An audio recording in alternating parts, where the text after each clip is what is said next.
Dans cette nouvelle vidéo, nous allons tout simplement analyser et faire des prévisions pour une saison. Alors, cette étude de cas appliquée à certaines des techniques de prévision à un modèle de vente plus sophistiqué. Donc, les feuilles de calcul que vous verront deux cas différents. Donc, premièrement, les ventes en fonction du temps. Essentiellement, ce cas détermine tout simplement la tendance dans le temps des ventes passées et l'extrapole sur une ligne droite pour déterminer les ventes futures. Ensuite, vous avez les ventes en fonction de la saison ou encore au sens des affaires. Donc, de nombreuses entreprises sont saisonnières, c'est-à-dire que les ventes sont généralement supérieures ou inférieures au cours de certaines périodes de l'exercice. Donc, si les ventes de votre entreprise sont en fonction de la saison, vous devez tout simplement supprimer ces biais saisonniers pour calculer tout simplement la tendance sous-jacente réelle. Alors, ce classeur appelé prévision contient tout simplement des feuilles. La première feuille tout simplement nommée données mensuelles, où nous avons les données mensuelles de 2004 à 2013, donc avec les différents mois, et nous avons les actuels et les 12 mois en mouvement. Ensuite, vous avez les indices saisonniers mensuels et ensuite les tendances mensuelles, les prévisions mensuelles et les tableaux de vente. Les tableaux de vente plus la tendance et les prévisions. Donc là, qui regroupe tout simplement tout cela. Et ensuite, vous avez tout simplement une feuille nommée données trimestrielles qui affiche tout simplement toutes les ventes trimestrielles. Vous avez ensuite les indices saisonniers et trimestriels qui calculent tout simplement les indices saisonniers trimestriels et les tendances trimestrielles qui sont calculées tout simplement les ventes trimestrielles. Et enfin, vous avez tout simplement les prévisions trimestrielles qui calculent tout simplement les prévisions de vente par trimestre. Donc, à présent, nous allons tout simplement voir comment calculer une tendance normale. Donc, vous pouvez tout simplement calculer une tendance normale qui considère tout simplement toutes les ventes comme une simple fonction,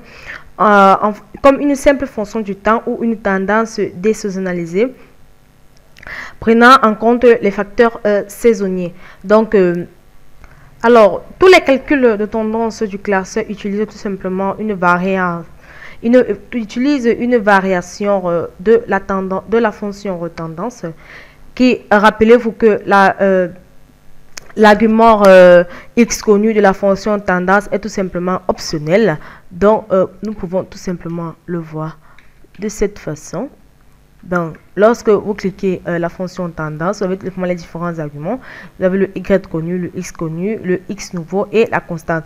Donc, comme vous pouvez le constater, la constante de l'argument, autant pour moi, l'argument x connu est tout simplement optionnel. Donc, puisqu'elle est entre les crochets, et si vous le mettez est tout simplement optionnel.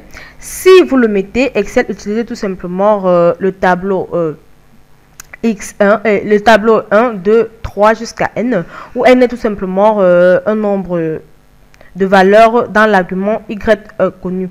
Donc, lorsque les variables dépendantes est liée au temps, vous pouvez généralement vous en sortir en mettant tout simplement l'argument x connu, car les valeurs ne sont que des nombres de la période. Dans cette étude de cas, la variable indépendante tout simplement expliquée en moi.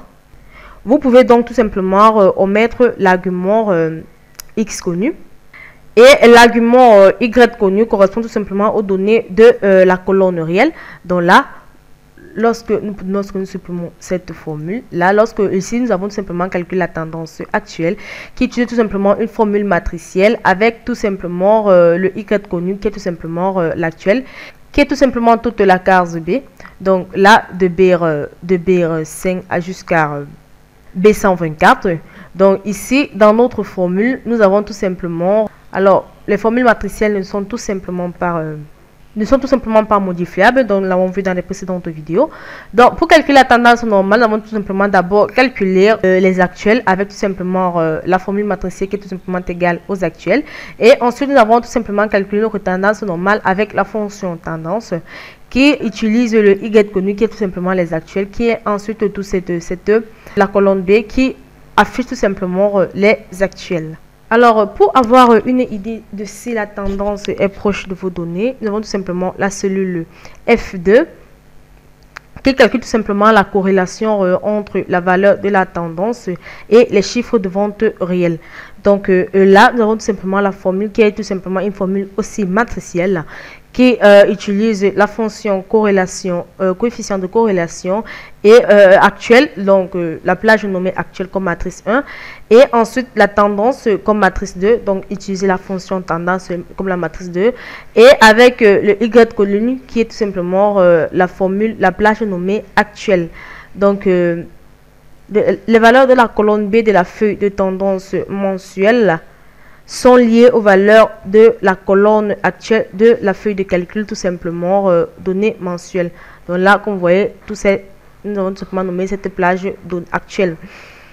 Donc, vous utilisez tout simplement les valeurs de la feuille de calcul des données mensuelles pour calculer tout simplement la tendance au niveau de la feuille de tendance mensuelle. Alors, ainsi, techniquement, vous n'avez pas besoin des chiffres de la colonne B. Je les ai tout simplement, cependant, inclure pour faciliter tout simplement la comparaison entre la tendance normale et les données réelles. Donc, l'inclusion des valeurs réelles est également utile si vous souhaitez tout simplement créer un graphique contenant ces valeurs. Donc, ici, nous pouvons aussi calculer tout simplement la tendance de désaisonnalité en utilisant tout simplement la formule matricielle. Donc, avec tendance, donc là, nous allons tout simplement sélectionner notre plage et entrer notre formule. Donc, ici, ce serait tout simplement égal à la tendance. Donc, là, ce serait tout simplement égal à la fonction tendance. Et ensuite, nous allons tout simplement sélectionner toute cette plage pour des saisonnalités actuelles